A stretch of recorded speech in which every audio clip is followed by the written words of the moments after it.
Buonasera a tutti, benvenuti, bentornati dopo la serata dell'altro ieri, che qualcuno di voi l'ho già visto, che è venuto qui con noi.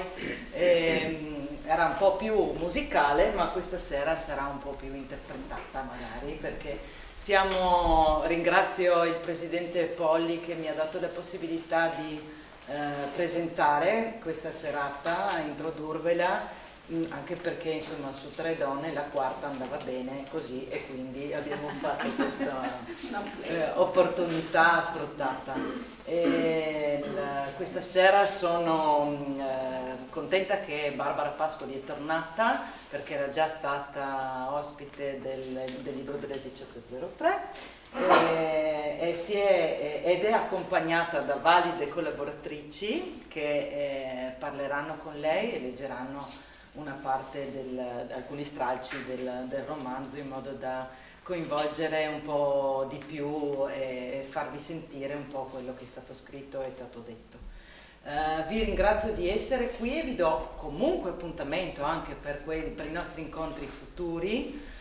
Domani sera saremo a Aquileia, domani tardo pomeriggio, io dico sera perché sono rimasta ancora un po' col buio, ma in realtà domani sarà ancora ben chiaro alle 18.03, e poi ci sarà l'uscita, quindi l'uscita in movimento sabato mattina. C'è ancora qualche posto disponibile, per cui se qualcuno ha piacere, poi con il nostro quello che ci riprende, che saluta Onevio perché è sempre con noi e ci dà sempre una mano, è disponibile per eventualmente spiegare e raccogliere qualche nuovo adepto per l'uscita.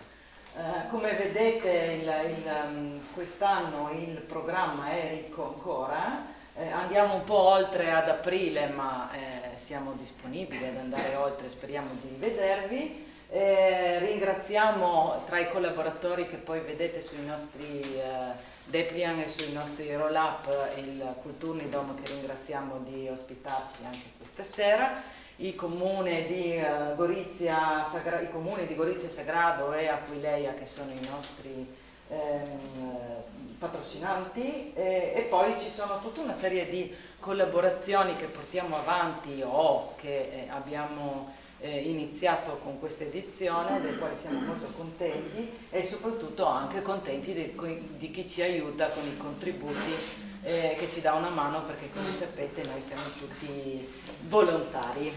Io non voglio portare via tempo, perché qualcuno parlerà decisamente più di me, meglio di me, per cui vi ringrazio nuovamente, ci vediamo prossimamente qui e anche da altre parti. Vi ringrazio. Benvenuti a tutti. Noi siamo state insieme a presentare un libro di Barbara anni fa, non mi ricordo quanti. 9 anni fa. Era il secondo romanzo di Barbara. Barbara Pascoli, ve la presento brevemente per chi non la conoscesse già, monfalconese, ci conosciamo dai tempi del liceo, ed entrambe amiamo molto la lettura, che è una cosa che ci accomuna da sempre. Barbara è cresciuta fra i libri, però letteralmente, perché la sua famiglia aveva una piccola libreria in centro a Monfalcone, una bella piccola libreria nella piazza, e quindi è cresciuta fra i libri, però scrivere ha deciso di farlo un po' più avanti, non proprio subito, appena imparato alle elementari, e ha pubblicato il primo romanzo ormai 11 anni fa. E a quello ne è seguito un altro. Entrambi avevano come protagonista una giornalista che conduceva delle indagini, per conto suo si trovava coinvolta in vicende gialle, diciamo così. Questo terzo romanzo di Barbara invece è completamente diverso, cambiamo sia l'ambientazione sia il periodo storico.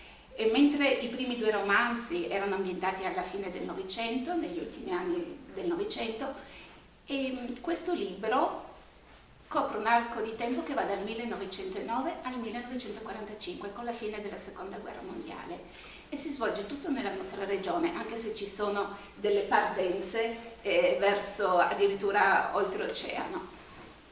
È un libro avventuroso, questo lo posso dire. È avventuroso perché racconta la storia di 4 sorelle estremamente avventurose, non perché non pensiamo né a Robin Hood né a altri tipi di personaggi, ma perché nonostante la loro origine riescono a crearsi una vita molto diversa da quella che da quello che ci si aspetterebbe visto il loro luogo di nascita.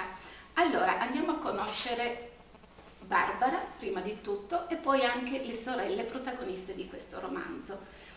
Barbara, quando hai cominciato a scrivere innanzitutto, o hai deciso di cominciare a scrivere? No, insomma, scrivere sì, e ho sempre scritto, per amor di Dio, ma fatto in maniera seria, quindi con tempo dedicato alla scrittura e tutte le riscritture, trame, non e non trame. Beh, insomma, nel 2011 poi, sì, insomma, 2012.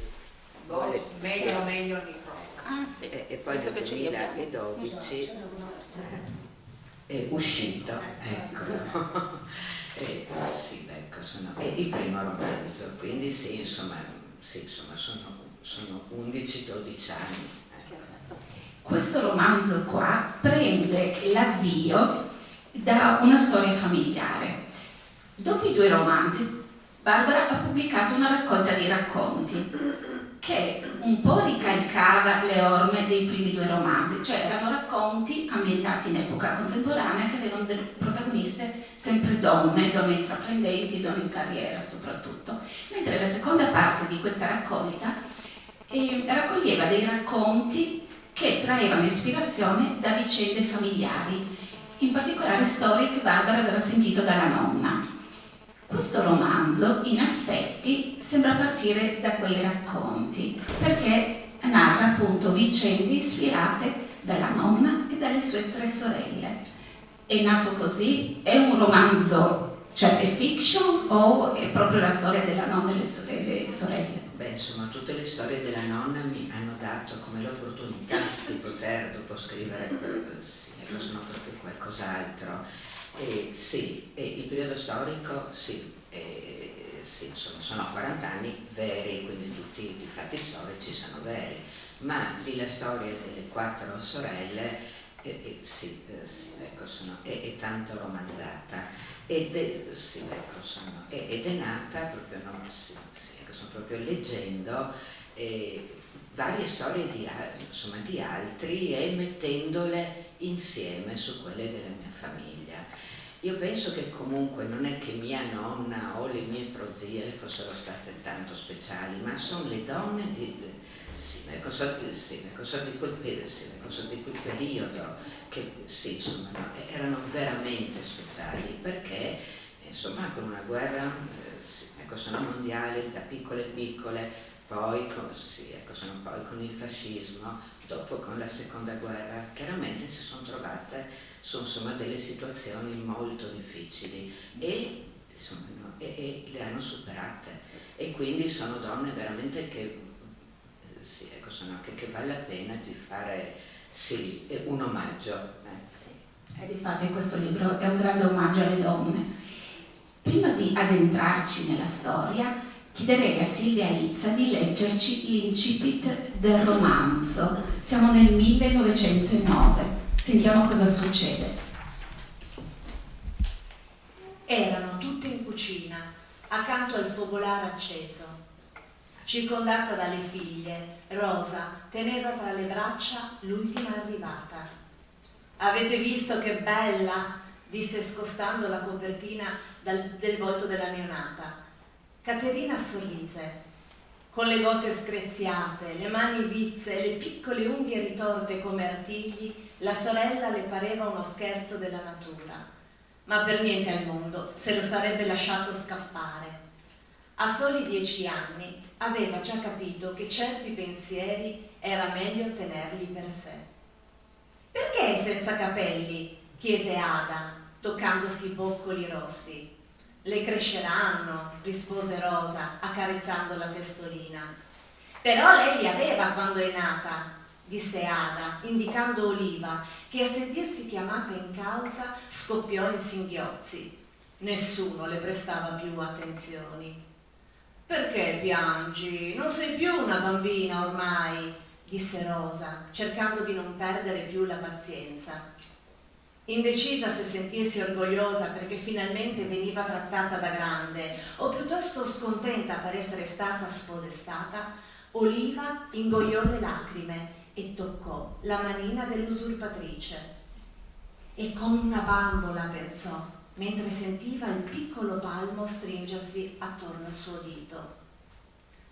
Un'altra femmina, aveva pensato Rosa dopo il parto. Fino all'ultimo aveva sperato in un miracolo e adesso, a 33 anni e con 4 figlie, era ormai chiaro che avrebbe dovuto accantonare per sempre il sogno di avere un maschio. Troppe bocche da sfamare, troppi anni sulle spalle. Guarda che brava mia sorella che ne ha avuti 2, le ripeteva Giovanni, suo marito. Invece mia cugina ci è riuscita solo quando si è risposata, dopo la morte del povero Tony, ribatteva Rosa. Come te lo spieghi che con lui le venivano solo femmine? Il Signore ha voluto così. Non lamentiamoci, che almeno abbiamo la salute, aveva cercato di consolarsi, soffocando il risentimento verso quel marito ostinato. Vorrei vedere lui dopo 4 parti, si era detta.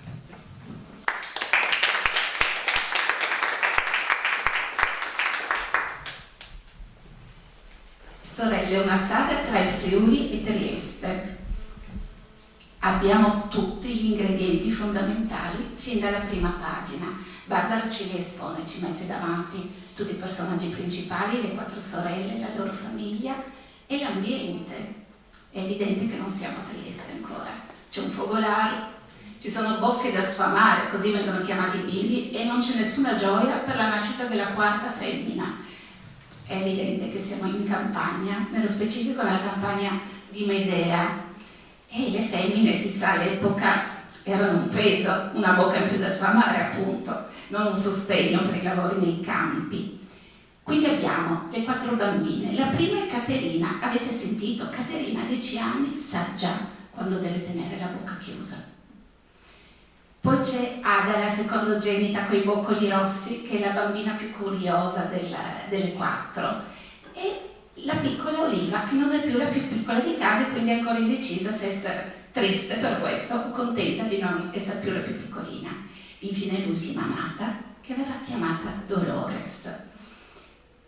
I genitori, Rosa al suo 4º parto e Giovanni, sono 2 brave persone, 2 lavoratori onesti, forti, però rassegnati in un certo senso al loro destino. Loro lavorano la terra, che non è neanche la loro, e accettano le cose così come sono, così come è il loro destino.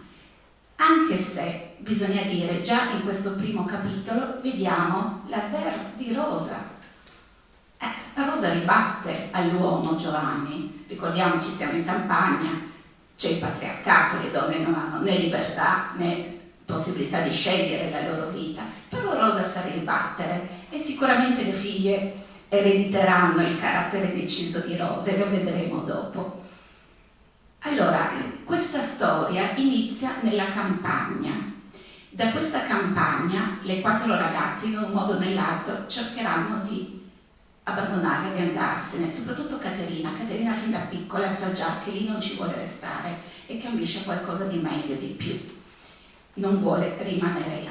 E vedremo un po' alla volta come queste sorelle riescono ad affrancarsi da questa loro origine che però si porteranno sempre dietro, saranno sempre ben consce che ce l'avranno più dura perché incontreranno pregiudizi, incontreranno ostilità, proprio perché arrivano da un posto che non possono nascondere la loro origine mai.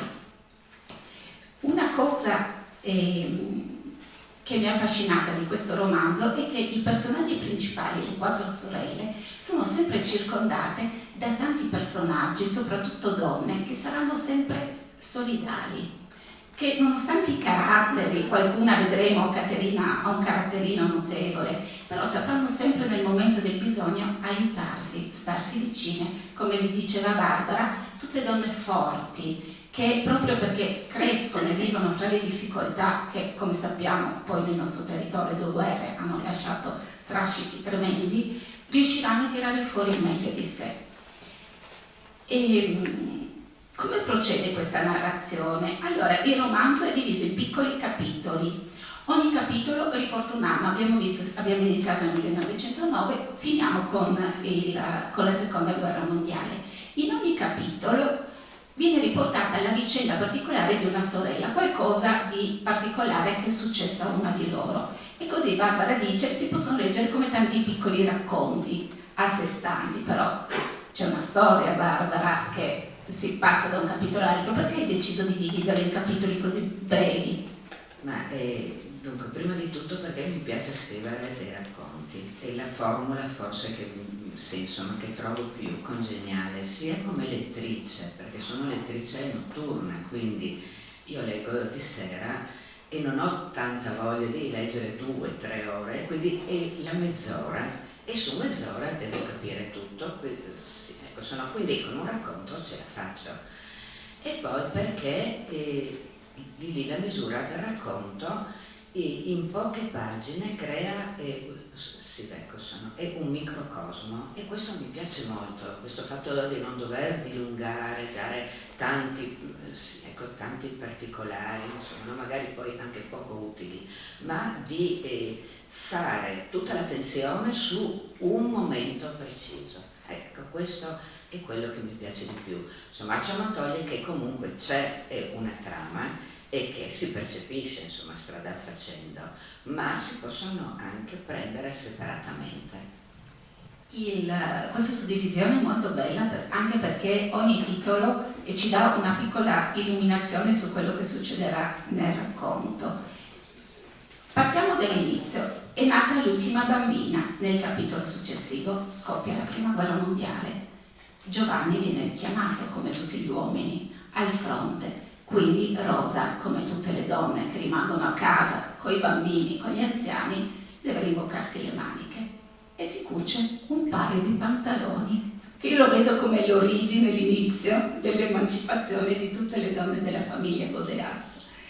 Beh, se posso dire, sì, è anche il fatto che sì, insomma, più l'abito fa, insomma, no? È il monaco, quindi mettersi su un paio di pantaloni togliendo le grandi gonne, è un passo, insomma, non notevole. Esatto. Allora, cosa succede? Arrivano gli italiani a Medea. Arrivano gli italiani e questo porta a degli stravolgimenti incredibili, non solo nel piccolo paese, perché cosa succede? Tutto questo stravolgimento della vita fa sì che emergano rivalità fra le famiglie, si sviluppano delle vendette, si trova il modo di vendicarsi, come abbiamo visto poi in tutte le guerre succede questo, ma fra gli effetti collaterali dell'arrivo degli italiani c'è anche un'altra cosa, che anche questo succedeva spesso. Una delle ragazze resta incinta di un soldato di passaggio. Cosa si fa in questi casi? Non si poteva tenere un bambino, giusto? Di padre ignoto. Ecco che Barbara crea uno dei personaggi miei preferiti del romanzo, la zia Erminia. La zia Erminia, che come un deus ex machina, non solo in questo caso ma anche in altri casi, riesce a risolvere le cose. La zia Erminia, Barbara, è ispirata, fa parte delle tue parentele o è pure invenzione? Beh, c'era una zia comunque più facoltosa, e questa zia qui è facoltosa, ma lì la zia del romanzo è pura finzione, perché è un'ex prostituta che che trova un nobile che la fa che la fa diventare una signora, ecco, quindi è un personaggio di pura fantasia. Però sarà fondamentale nella storia, perché appunto, nonostante la famiglia non voglia avere rapporti con lei perché è una donna perduta, Rosa, la madre delle 4 ragazze, continua a mantenere i rapporti e al momento giusto chiede il suo aiuto. Difatti la ragazza andrà dalla zia che, cosa importante, vive a Trieste, perché Trieste diventerà il polo opposto a Medea, dove le ragazze vogliono andare una alla volta, ci andranno. Vorrei a questo punto farvi ascoltare un altro brano tratto dal romanzo di Barbara. Siamo già nel 23 e siamo a Trieste, dove è arrivata Caterina. Caterina è riuscita nel suo intento, la scalata sociale, diciamolo pure, come ha fatto, è andata a Trieste da zia Erminia e ha sposato un uomo benestante, la cui famiglia ha un'attività redditizia. Quest'uomo, Vito, sta anche facendo carriera nel partito fascista. Hanno un bambino e quindi Caterina decide di chiamare una sorella per darle una mano in casa con questo bambino. Sentiamo cosa succede quando questa sorella però conosce un uomo. È il figlio di Maier, commentò Vito. Famiglia rispettabile, anche se ultimamente hanno avuto problemi di affari. Altrimenti non si sarebbe accontentato di una come Oliva, pensò Caterina, che fino a poco tempo prima non avrebbe scommesso un centesimo su quella sorella sgradevolmente balbuziente. Se l'era presa in casa solo perché immaginava che nessuno se la sarebbe sposata. Meglio che imparasse almeno ad accudire i bambini, così da farsene un lavoro. E invece, non è neanche l'ultimo della covata, pensò, riferendosi all'inatteso pretendente. Per Oliva, i giorni che la separavano dall'appuntamento con Saul furono un supplizio. Morsa tra il desiderio di rivederlo e il timore di non essere all'altezza, decideva di non andarci e poi, subito dopo, ci ripensava. Non ho niente da mettermi, si lamentò con la zia. Erminia tirò fuori un abito dall'armadio di stoffa leggera, color azzurro polvere. Si chiama Pietro, disse ridendo. Quando ti serve un vestito non hai che da chiedere. Oliva lo indossò e guardandosi allo specchio stentò a riconoscersi. Quella domenica Saul la portò a passeggiare sulle rive e poi a bere una bibita seduti a un tavolino sotto gli alberi. Le raccontò di amici pittori, di mostre alla casa d'aste, di quadri che avrebbe voluto acquistare. Oliva lo ascoltava come una bimba ascolta una favola. Riaccompagnandola a casa, le chiese di rivederla. Vuole portarmi al museo? Emozionata, Oliva raccontò a Caterina. Oh, neanche ti portaste all'opera, fu il commento della sorella.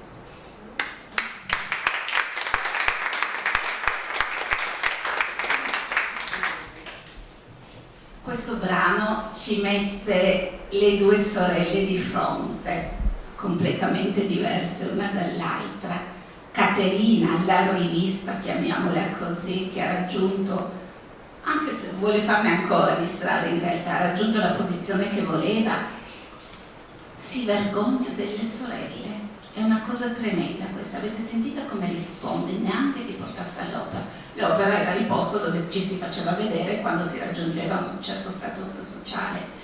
Oliva invece, che si definisce una patata di provincia per la sua mancanza di cultura, la sua mancanza di mondanità, si trova fidanzata con un uomo che invece frequenta circoli culturali, che si occupa d'arte e frequenta persone completamente diverse che fanno sentire Oliva a disagio. Questo disagio Caterina lo reprime bevendo, va ad esempio ai vernissage delle mostre, incontra donne brillanti, spiritose, che sanno sempre dire la cosa giusta, lei si sente inferiore e questo la porta a rinchiudersi su se stessa. Come sono queste due sorelle, Barbara? Perché Caterina è veramente tremenda in certi momenti, tanto quanto Oliva è... Ma non è tanto tremenda, povera.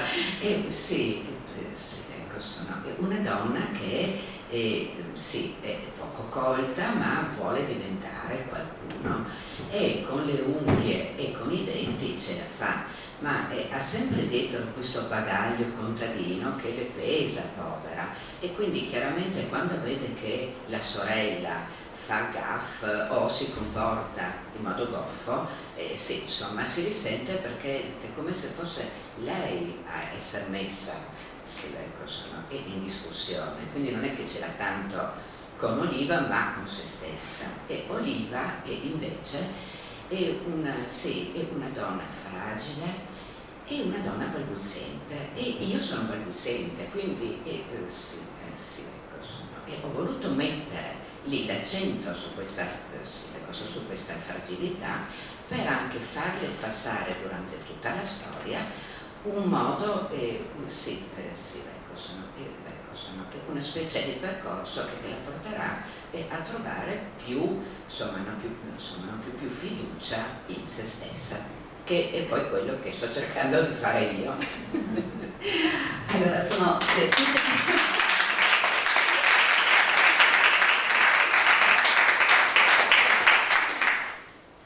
tutte donne che riescono, nonostante tutto, ad andare avanti. Sono brave proprio perché comunque si impegnano, e anche quando sbagliano o cadono si rialzano senza un lamento, non c'è mai una lamentazione, non c'è mai una recriminazione, si va avanti. Una cosa che mi ha incuriosito sono le ambientazioni, Barbara. Adesso in questo brano che ci ha letto Silvia si parla dell'ambiente degli artisti, triestini in particolare, che verrà molto ben descritto nel corso del romanzo, perché Saul Meyer, il fidanzato e poi sposo di Oliva, apre delle gallerie d'arte, ne aprirà una anche negli Stati Uniti. Come ti sei documentata e come mai hai scelto questo particolare ambiente? Il marito della Vera e Oliva, soprattutto mia prozia, era pittore a Trieste, e quindi dai suoi racconti, i suoi ricordi, ho un po' fatto questo quadro. Poi c'è tanto dentro anche storie tipo quella della Leonor Fini, che era un grosso personaggio a Triestino, del mondo dell'arte, e quindi sono sempre questo modo di ricostruire, un po' con fatti veri, un po' con fatti che ho preso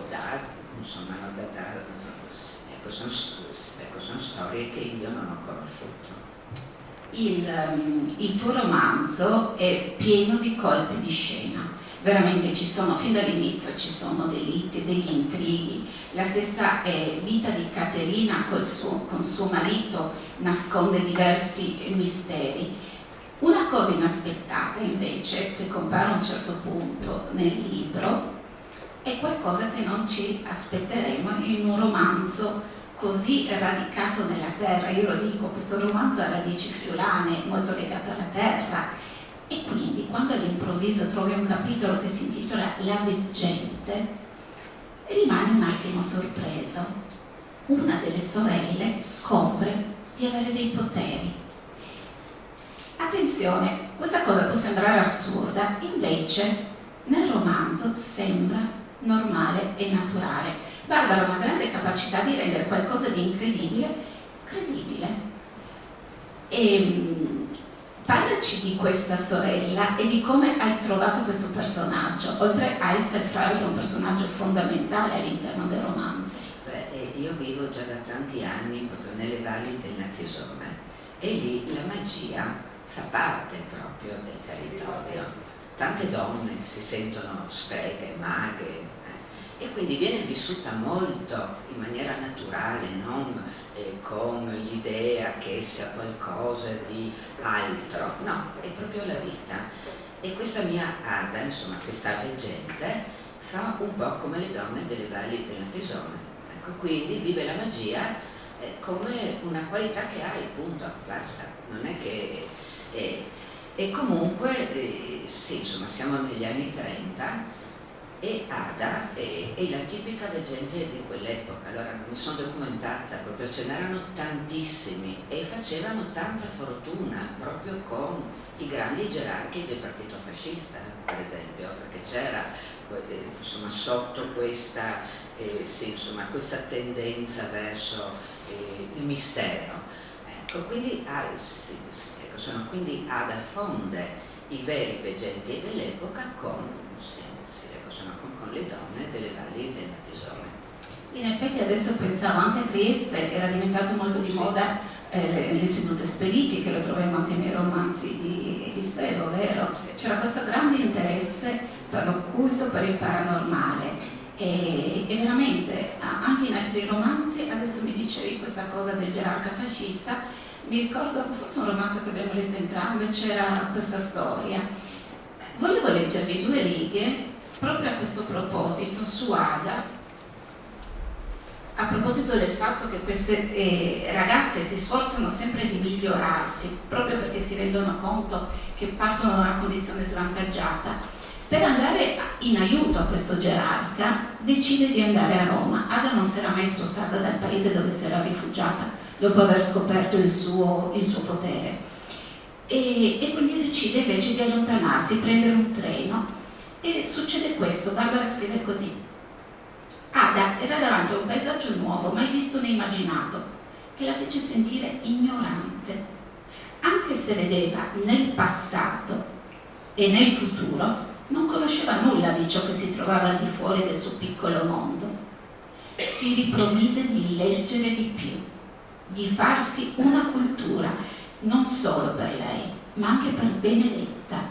Ecco, questo è uno dei tanti passi in cui le ragazze accettano le loro condizioni, però con il desiderio e l'obiettivo di migliorarsi. E Ada in questo caso dice che deve farlo non solo per lei, ma anche per una bambina di cui si sta prendendo cura. Chi è questa Benedetta? E dunque Ada per tantissimi anni, fino quasi alla fine del romanzo, vive da sola, ma perché lei insomma non si sente veggente e si sente quasi a disagio nell'idea di farsi una famiglia, e quindi e adotta una bambina e la sua mamma, e fanno questa famiglia un po' particolare, e lei diventa più mamma della mamma per questa bambina, perché per lei questa bambina è tutto quanto quello che non potrà mai fare. La cosa strana è che Ada, quando poi ritorna insieme alla famiglia, perché aveva appunto questo timore di frequentare gli altri per questi suoi poteri, Ada riesce a vedere il passato e il futuro. Le sue sorelle non vedono neanche quello che hanno intorno a loro. Caterina, che si rifiuta di vedere quello che sta combinando suo marito, Oliva, che non riesce a vedere quello che sta facendo suo marito, e così via. E quindi abbiamo questo continuo specchio, Ada che vede, che capisce, che cerca di intervenire, le sorelle che non vogliono vedere, ma poi alla fine tutte si fidano di lei. Quando muore il papà Giovanni, Ada quasi naturalmente prende il ruolo del capofamiglia, ed ecco che le sorelle si affidano, cominciano ad avere sempre maggiore fiducia in lei, perché vedono che quello che dice, quello che i morti, che le sue visioni le rivelano, purtroppo è sempre vero. Perché sono così cieche le sorelle? Penso non solo alle questioni di Vito, del marito di Caterina, che si è inguaiato con delle brutte storie relative al regime, ma anche alla stessa Oliva, quando Mussolini proclama le leggi razziali a Trieste, non vede perché dovrebbero preoccuparsi, dal momento che lo stesso Podestà è un ebreo, che tutti i maggiorenni della città sono ebrei. Lei non vede il pericolo. Sì, ci sono 2 tipi, insomma, sono proprio di cecità dentro questo romanzo. Uno è quello del non voler vedere le cose che ti danno fastidio, e quindi non vuoi vedere tuo marito che ti tradisce, ma perché insomma proprio cerchi di preservare il tuo piccolo mondo. E dopo c'è la seconda cecità, quella verso la storia, ma lì non è per colpa loro, non hanno gli strumenti. Se uno è ignorante, è piuttosto difficile che capisca cosa sta succedendo, non ha le chiavi per aprire quelle porte e leggere che cosa sta capitando. È una cosa comunque tanto diffusa anche oggi, non è che continuamente. Ci manca la quarta sorella, l'ultima arrivata, vero? La Dolores, con questo nome. Adesso Barbara vi racconterà chi sceglieva i nomi e perché, in questo romanzo ma anche nella realtà. Sì, vero? nella Perché realtà. il protagonista dei nomi sì, è vero.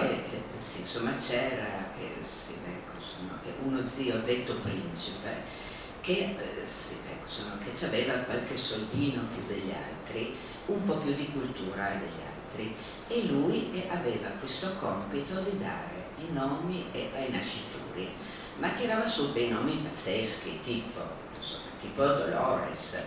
Insomma, Dolores, mia nonna, diceva sempre: questo nome mega rovina la vita. Perché lei si sentiva come un peso, sono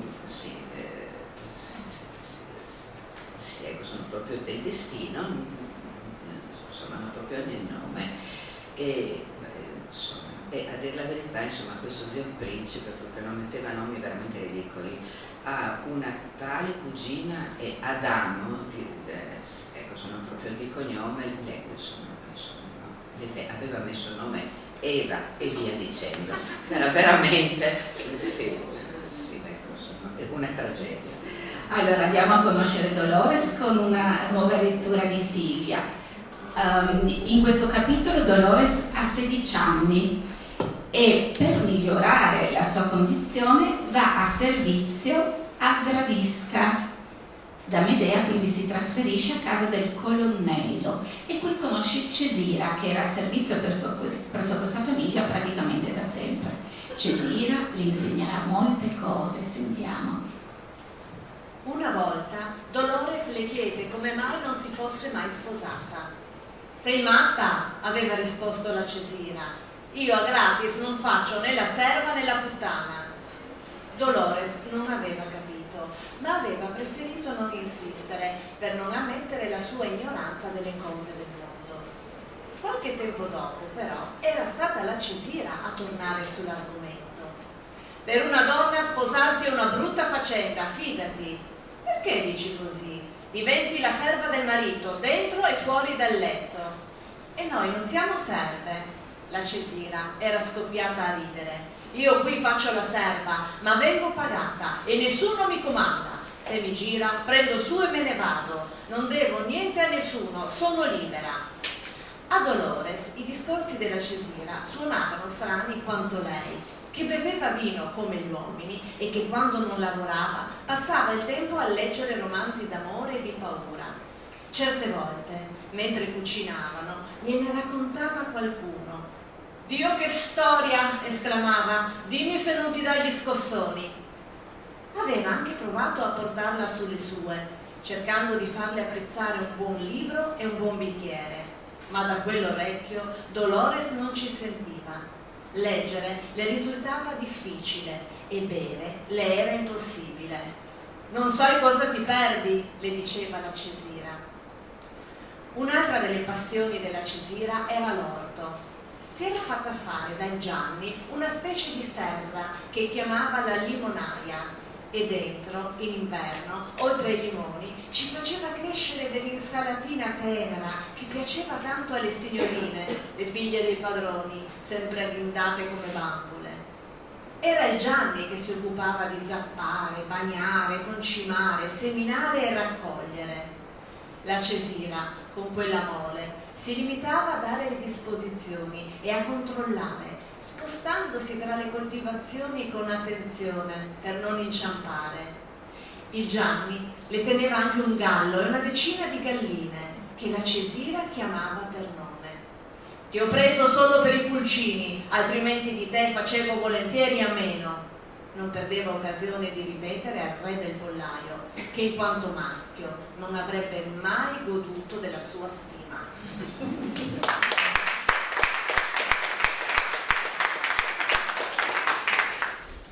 La Cesira è una grande maestra per Dolores. Dolores diventerà una grande cuoca, però non seguirà tutti gli insegnamenti, però questa cosa degli uomini la seguirà per lungo tempo, tanto che a un certo punto, quando troverà un uomo che le piace, cioè ci rinuncia proprio pensando a quello che le diceva Cesira e anche pensando a un'amica di infanzia che era una ragazzina allegrissima con cui partecipavano a tutte le feste del paese, che rivista dopo anni, rivista col marito, l'aveva trovata spenta e questo l'aveva fatta pensare che forse Cesira aveva ragione. Cesira si considera una serva libera e questa è una definizione incredibile. Cesira è stata, nelle pagine precedenti lo scrivi, è stata consegnata al colonnello insieme al quadro di caccia che stava nella sala da pranzo della villa, come un oggetto, però lei si sente libera proprio perché la pagano e può anche scegliere di andarsene. È un bellissimo personaggio la Cesira e Dolores impara molto da lei, ed è molto bella questa cosa che la Cesira nel tempo libero legge, perché me la immagino quel bicchiere di vino e una lettura. Questa cosa della lettura pervade tutto il romanzo, perché vai a pensare, ma magari queste persone non leggono, invece tutti quanti hanno un libro, magari storie di paura. Beh, all'epoca comunque ecco, se no c'erano tanti romanzi facili, diciamo, quindi si poteva anche fare un certo tipo di lettura. Di lì la Cesira non è che legga Kant, ecco, legge dei romanzi rosa con un po' di brivido e quindi è più nella sua parte, ecco, ma comunque sì, insomma, ecco, sono queste cose dei libri che si trova dentro, insomma, alla mia storia, e anche perché tutte queste sorelle vogliono crescere e con i libri lo potranno fare. Sì, si rendono conto come la lettura, la cultura passa attraverso i libri. La storia di Dolores è molto bella, perché Dolores, al contrario di Caterina, non è una ragazza ambiziosa, però un po' alla volta scopre di essere molto brava in cucina, apprende molto velocemente da Cesira e poi da altre persone, tanto che farà carriera proprio in quest'ambito. E vorrei chiedere a Silvia di leggere ancora un piccolo brano che parla proprio di una cena che lei deve preparare per dei gerarchi fascisti. Siamo a Venezia, appunto. Dolores è cresciuta, ha fatto carriera, diciamo, e sta lavorando per una famiglia molto facoltosa. Questa cena è molto importante, riunisce persone di livello del partito e attenzione, a questa cena ci sono anche la sorella Caterina col marito Vitto, che appunto ha fatto carriera nel partito. Sentiamo cosa succede. Per la serata la signora aveva preso una ragazza di servizio in più. Ci teneva che tutto andasse bene, anzi, che tutto fosse eccellente. Non la finiva di controllare stoviglie e tovaglie, sistemava e risistemava il centrotavola di fiori freschi, continuava a raccomandarsi. Iniziarono ad arrivare gli ospiti. Le note del pianoforte entravano in cucina ogni volta che la porta si apriva. Adesso prendono l'aperitivo, poi iniziamo a servire, disse la cameriera. Dolores si concentrò sul lavoro, senza pensare alla sorella che si stava godendo la serata. I crostini con le alzavole e gli involtini di codone furono sistemati sul carrello e portati in sala. Non hanno lasciato niente nel piatto, vuol dire che apprezzano, notò il giardiniere, che durante le cene diventava aiuto cuoco. Fu poi la volta del consomé profumato allo sherry, servito in tazze di porcellana con il bordo dorato, e a seguire le portate principali: folaghe alle mele, canapiglia all'alloro, beccaccini alla crema. Gli ospiti non fanno che tessere lodi alla cucina, disse la cameriera. Quando la torta sacra fu servita, Dolores si appostò dietro la porta. Gli elogi che sentì la riempirono d'orgoglio. Un invitato addirittura ipotizzò che la signora si fosse servita del cuoco di un grande albergo, sicuramente un francese, vista la raffinatezza delle pietanze. Che quella arrogante di sua sorella fosse tra i commensali non fece che accrescere la soddisfazione di Dolores.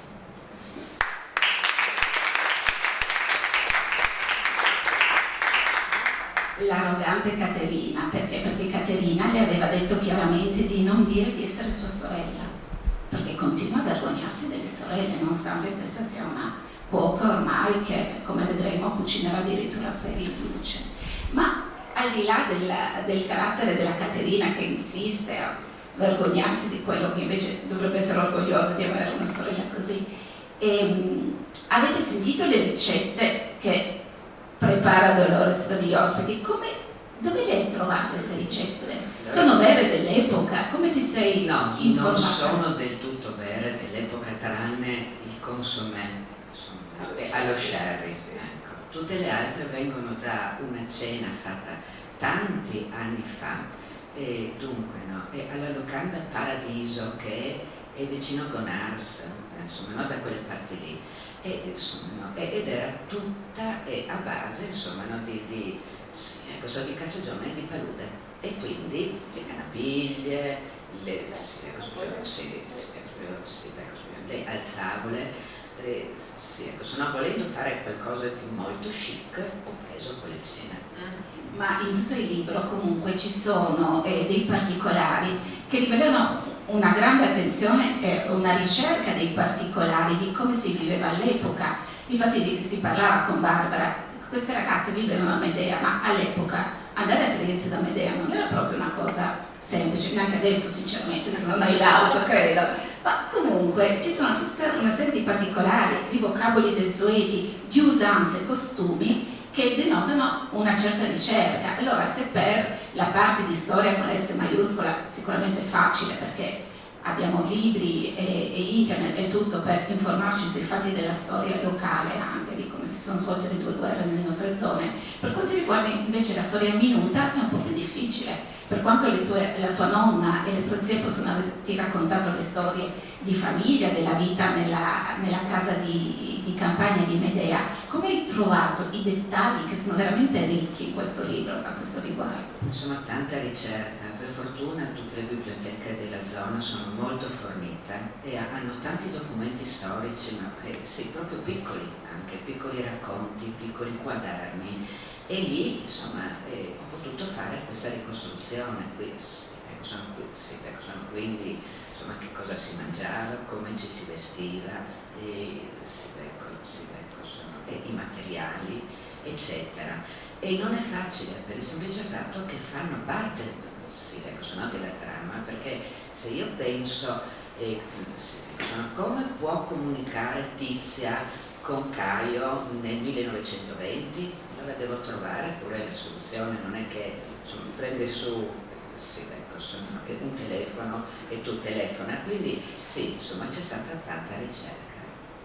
E si vede anche il risultato della ricerca, perché il libro è veramente appassionante, è una storia che, nonostante Barbara l'abbia divisa in piccoli capitoli così non fai fatica la sera a leggere, in realtà non smetti mai di leggerlo. Perché ci sono continuamente colpi di scena, e come quelle serie TV che ti lasciano sul più bello, il capitolo finisce sul più bello e devi andare avanti. Questo me l'hanno detto altre persone che hanno già letto il libro, che non riesci a smetterlo, e rimarrete incantate dalle sorelle e da tutte le persone che incontrano, perché c'è continuamente un coinvolgimento di personaggi i più vari.